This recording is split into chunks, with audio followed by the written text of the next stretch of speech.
Welcome back to the channel, folks. I'm your host, Fog. Thank you for joining another episode here on Fat Old Gamers. And today, I think this is the final new releases we'll get before Christmas. Essentially, they've delivered the same games, well, the same amount of games over the last 2 weeks, like on, a Wednesday, Thursday, and a Friday, and then a Tuesday, Wednesday, Thursday, and then this week, a Tuesday, Wednesday, Thursday.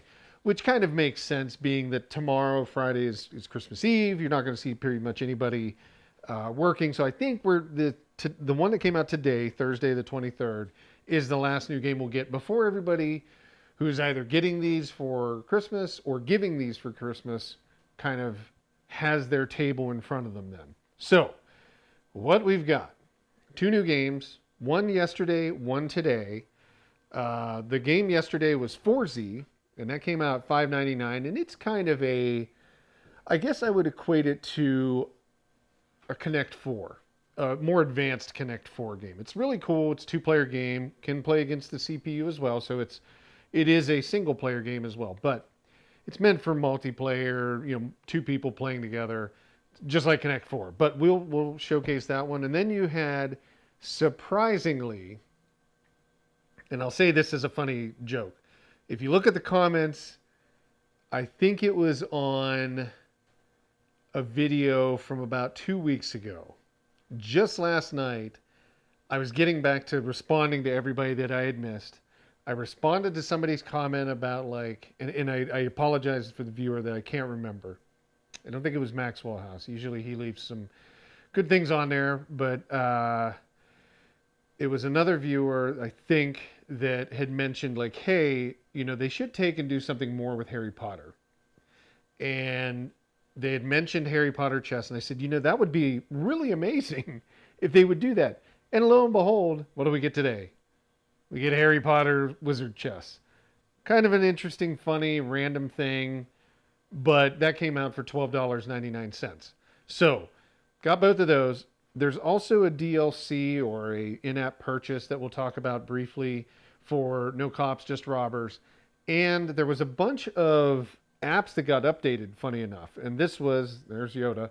This was just over the last evening. And then just recently this morning or today sometime, Fourzy got a full update. Essentially, I had to re-download the game. I don't know why that was. I didn't really even get a chance to see beyond the tutorial, so it could have been something that was broke that they had to fix. They pushed it out, let's just say that. So we did get a chance, like I said, to see some updates, and we'll go through those ones first beforehand. Let me scoot Yoda off here.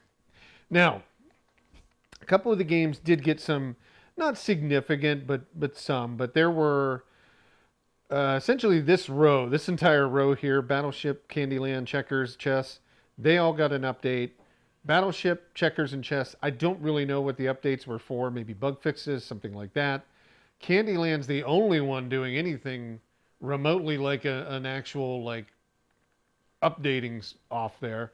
And essentially they have a change log now. So it says we were just fixing bugs in the game, but it actually did tell you that on the app, which was kind of nice.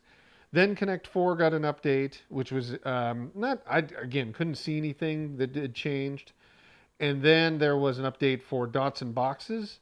Dots and Boxes actually came out with the ability to play over the internet. So that was their update, which is kind of nice. It's a meaningful update, right? To add in internet play or internet connectivity. And then I believe the only other one was No Cops, Just Robbers got the update, as well as Fourzy got that update later this morning.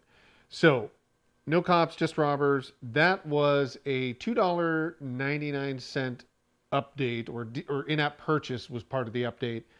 And now, if you go in, we'll just launch it quickly, you have kind of a holiday-themed elves instead of robber. So, I guess you could essentially say it's No Cops, Just Elves. I don't know. Something like that. And you had to pay for that update. It's really just a visual overhaul, essentially. When you go in, you just have more of the coloring of the holiday. You have a package instead of a bank of money. Your elves are now in their cards. There is a snake still right there. and then it's essentially who's stealing the package. So not much more has changed. Voices are the same. They do say elves instead of that. You can choose the theme that you want to use between your menu system. So you just go in your settings and you just choose which one you want to use. So that was all they did. And you can even see they got like a little store logo or an in-app purchase logo. Nothing too crazy with that. The first game that came out, as I said, is Fourzy. So Fourzy, $5.99. We'll take a look at that. Again, third-party developer Mindisle came in and made this. It's cute. It's actually an interesting Connect 4 type game. And I say Connect 4 because that's the closest thing I can think of off the top of my head. But you do have a tutorial. You can play, well, actually, let's go back one. Here's your settings.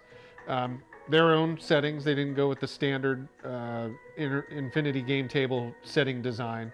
So you got music, you got sound effects and vibration. So they do support the table for its vibration or haptics. You have a tutorial you can do, and you have these tokens that you can build up, kind of like trophies. And if you go in here, you can choose either like Connect 4, side by side or across from each other. We'll do side by side, it'll make it easier here. You have areas that you can select, like, you know, kind of what the backgrounds and everything look like. I haven't really checked out all of them. Let's check out the Garden Palace or whatever, or Glacial Palace. You get your different Fourzis, which are the characters you can choose. I'm going to choose the Mecha Rabbit. Put it in mine, and then we'll choose, like, since we're going to play a CPU, we'll choose the Android. And over here you can choose between player 2 or CPU. If you touch CPU, get out of here, you can choose which difficulty you want, either level 3, 4, 2, 1, whatever. We'll go with 2. And then we're ready to play. So we can jump in. So the reason, and I guess I didn't think about this, potentially there are these environmental effects that can impact the way you play. So here they're talking about snow where you stop, and they're talking about like potentially like ice once you've melted the snow. So that will have an effect, or ice here, where you'll slide all the way across instead of stopping, and if you bump somebody, they'll shoot out. Similar type effects are on the other tables as well, or other areas. Ice blocks will stop you and you'd break it. So these are just different things to consider when you're playing. So the computer went first. You can see here's ice, here's snow, here's a nice block where it's going to stop me. So if I actually want, wherever I want to drop my rabbit, my character, I choose the side, because essentially in Connect 4 you're choosing to drop everything from the top. Here you can drop from the side, from the left side, from the bottom up, from the top down. So I'm going to choose it like right here. So you just kind of hit, and it'll allow you to line up which row you want to drop into. But once you tap it again, then it'll slide. You can see the androids here are doing their thing. I'm going to try dropping another rabbit in. So the nice thing is, I'm just going to try to keep going and see if they'll block me or not. You do have the ability to play a human player, so that's kind of nice. You know, you get a different challenge here. Oh, I've knocked them all over to the other side now. I guess I should have thought of that. Well, we've got a problem then. We've got to stop them from beating us. So we'll drop down this way. Ah, they got us. So that's how the game's played. Essentially, it's just trying to match 4. It's Connect 4 just in multiple directions with environmental effects, and it's a nice game. I actually think it's a really cool game. I thought it was a different take on playing Connect 4 if you really like that type of game, and it's something that looks friendly and anybody can jump in, and you know, kids could play it up to adults, and there's enough challenge on both ends to make everybody happy. So let's jump out of this one. We'll back all the way out so we got at least our view of what that was, and we'll jump into the Harry Potter's chess. So Harry Potter chess, Wizard's chess, sorry, that came in at $12.99. Let me find out where that was. I think it was this way. There it is. Again, kind of a surprise. They didn't even promote this one. At least Fourzy, they promoted it for a day or so. But Harry Potter's Wizard's chest was kind of, Well, pretty much an unknown until it launched this morning. And it was, again, funny. Like I said, it's very similar to the other chess game that comes with it, except obviously, Warner Media is involved and owns the IP to Harry Potter, and they've decided to put a game on here that supports that. Not sure who developed the game, but I don't know if it says in the credits. So if we go into settings, no, we don't see it here. How to play, game control, your dashboard. You have your AI difficulty, between 1 and 5. You can turn your sound effects and your music on and off. But you also have internet play, which the other chess game does as well. And then you can save your game. But let's just jump in. We'll do play. You can select your character. So I'll choose black. We'll have gold go over here. We'll have that be a computer player. And then if we go up to settings now, you can also adjust the house rules. So we can have skirmish mode, and I think if you hit on the eye, it'll tell you. Yeah, same rules as usual, but all pieces start one rank closer to the enemy, so they're just going to move closer. 3D mode, it's going to adjust like which way the camera transitions between players. When you're playing single player, I believe it's always your perspective on whatever side the human player is. You can disable en passant, which I think is where you can... Isn't that where you can... And it could be completely wrong, but you can flip the rook and the king, I think. I can't remember all the technical terms. And then the battle cinematics. These happen when your piece is... It's kind of like when your piece takes another piece. So it's kind of like... what was the one called? Like Brutal Chess or something like that? Or... Warrior Chess. It's so long ago I can't even remember. Battle Chess is what I think it was called.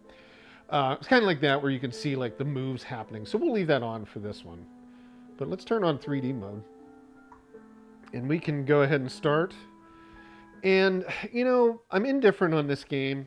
I think it's cool that they made it. I think if you're a Harry Potter fan, it's really cool. I think there's an issue here with performance.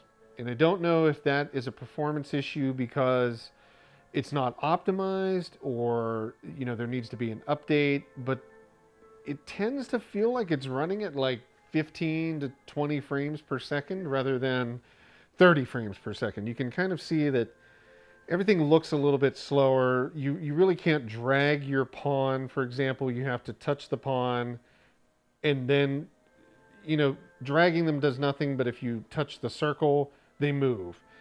So it's kind of not like chess. I mean, it's chess, obviously, but it's not like a chess that I would think about. It's like I should be able to drag him over here, my bishop, but I can't. I have to touch and then touch where to go.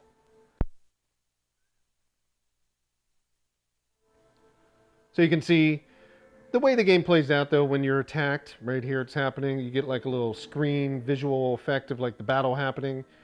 And then the opponent's player moves into the spot, or I would move into their spot. The queen, I was laughing with Scott, who had joined, stopped on his way out to where they were going for the holiday. The queen looks the same as the king. So we weren't quite sure what was going on, but the king has a little crown with some sparkly stuff around it, and the queen has sparklies around the base of the player or the character. So that's the way you denote that, but we were a little confused when we were sitting there looking at it, and had to look for like how to determine who was who. So let's jump over here. You see on the right hand side, it's telling you which ones you've captured, and then it does have the rule of like stalemate and like X amount of turns. It does let you know when it's your turn. But if we were playing two players, you can see how it's kind of like a 3D view from this direction. It would flip back and forth. And some of you may be asking, well, performance might be better if you turned that off. Well, it really isn't. It plays the same whether it's in 3D mode or not in 3D mode. And I think the other chess game is a little bit smoother. So I'm kind of indifferent. I'd like to see them take another swing at maybe doing some optimization and getting it to run just a little bit better. It just looks like it's not running as optimally as it could. I could be wrong though. So, but for $12.99, it's pricey, right? It's the priciest game that's come out, and it's one of those things where you think that it would be a little bit more richer experience. You think that there would be some haptics when you're swinging and you're hitting, or when the animation happens and they hit something and they break them. That's like, why doesn't the table do something, right? In that sense, why isn't it? Why doesn't an attack make the table vibrate, right? Like I'm attacking right now, nothing. Well, there's something there, but I think it's the speaker that's making it, because again, there's no option for haptics, right? There's no vibration. So I think it's the speaker making it vibrate, but you could make it like really use the vibration of the table and really jolt it. But maybe, and maybe some people don't like that, but I think if it's an on-off feature that you can turn on and off, that would be nice, right? That would just make it reasonable to have that feature. So that's it. That's what the Infinity Game Table got this week. Lots of stuff. I think going into the holiday, you've got so much to play on this thing that come free with it, and that you can now purchase beyond that I think that the table's offering has exceeded my expectation of what it would be before like Christmas. And I think that a lot of doubters may be kind of going, okay, this thing is actually on the right path. Now, does it continue to be this way? We've got to see. That's an undetermined scenario of like what will happen after the holidays. They've got great stuff coming out. They've got some IP included in it from the Warner side with DC Comics and Harry Potter. They've got all sorts of stuff coming down the road. I don't want to be, kind of that negative side of it, but I think that you got to realistically say, okay, well, what does the future look beyond the biggest holiday for purchases of this magnitude in the year, right? Like, what do we see at the beginning of next year? What do we see through the rest of 2022? Right now, I would say it's going well. I mean, they're putting out games that are great and are fun, and people sit down and play it. And I'm telling you, people get just pulled into the puzzle games. The first thing I'm going to say is make sure that you've got one of the puzzle games downloaded for people just sitting around on Christmas Eve, just in Christmas Day Eve and that stuff, just kind of bored after they've opened all the gifts and they just start messing with the puzzles. People will do that. The second thing I would say is if you've got any real connection to DC Comics or Harry Potter or Game of Thrones, go buy one of the puzzle packs and enjoy that, because people will sit there and play the puzzle games, the actual jigsaw puzzle games. I'm shocked. Scott, did it. His wife saw it. She was interested in it, at least to, some extent of looking at it kind of thing. I'm not sure how interested everybody was, but, that was something that caught everybody's eye. And again, other people that have visited, they played the puzzle, the jigsaw puzzle. So it's something I think that really it draws everybody to the table, and then the rest of the games all are like the icing on top that people sit there and play. So yeah, that'd be one of my first advices to pull down. But we will have another video coming out for tomorrow. This is going to be late today, but for tomorrow. And it will have the top 5 of, I think I did top 5 of purchased games, top 5 free single player games, and top 5 free multiplayer games. So that will be a video that just talks about all the games that you can do on this thing that you should start with first, in my opinion. So that's it, folks. Appreciate everybody for taking the time to watch these. It's always fun. We're glad that you stop in, check them out. The comments are always great. Keep that up. Let developers and Arcade1Up and the Infinity Game Table team know exactly what you want to see done with the table. It's important to share that information. I can't stress enough, being involved in games, how appreciative you are to get feedback without having to like put together like focus groups and things like that, because that's time consuming and it's costly and all of that. But if you can just hear and see what people were talking about the games, and people are giving honest feedback and answers, it goes to getting things done so much faster. It does. And I hope that people continue to do that on the videos. leave it in the comments. Definitely like the videos, get them as much visibility as you can, especially going into the holiday, so that people can see the games before they buy them, because I have still not found a way to refund. I did say that in a comment. I was going to look around. I have not found that yet. So I'm expecting that it would have to be something I would have to talk to somebody or send an email to get a refund. There's no option, as far as I can tell, of like asking for a refund here on the table. But if there is, I have missed it. But that's even more important, so people can see what the games look like, because I do stress, and I know that there was comment made in there that there should be free demos. I'd agree that you could either have demos or free trials, or have like a Steam game, PC game platform, the Steam service, have the same type of refund policy where it's like within 2 hours of gameplay, if you don't like the game, you can refund it. So that's it, folks. Appreciate everybody for stopping in. Thank you so much for listening to the ramblings at the end, and have yourself a great holiday. Bye-bye.